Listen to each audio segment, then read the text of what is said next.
కామన్గా అడిగే క్వశ్చన్, తినేటప్పుడు సలాం చెప్పొచ్చా? ఇంకొకటి, అజాన్ ఇచ్చేటప్పుడు సలాం చెప్పొచ్చా? సో ఈరోజు తెలుసుకుందాం. మన ప్రవక్త ముహమ్మద్ సల్లల్లాహు అలైహి వసల్లం గారు భోజనం చేసే వేళలో ఎవరైనా సహాబీలు వచ్చినట్లయితే ఆయన వాళ్ళకి సమాధానం ఇచ్చేవాళ్ళు, తింటానే మాట్లాడుతూ ఉండేవాళ్ళు. ఇలాగా చాలా హదీసుల్లో పేర్కొనబడింది.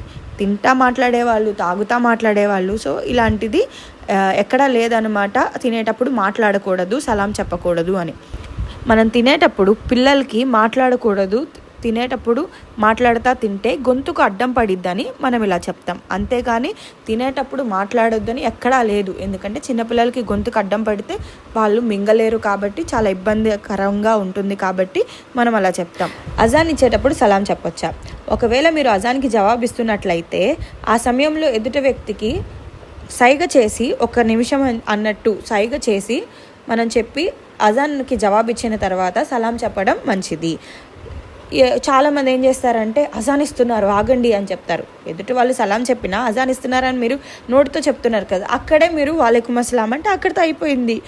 తినేటప్పుడు మాత్రం సలాం చెప్పడం హరాం అని ఎక్కడా లేదు. దయచేసి ఇలాంటివి నమ్మవద్దు. ఇది కల్చర్ పేరుతో మన తాత ముత్తాతలు ఇలా పాటిస్తూ వచ్చారు. సో మనకి అదే నేర్పిస్తున్నారు. బట్ హదీసుల ప్రకారం అలా ఏమీ లేదు.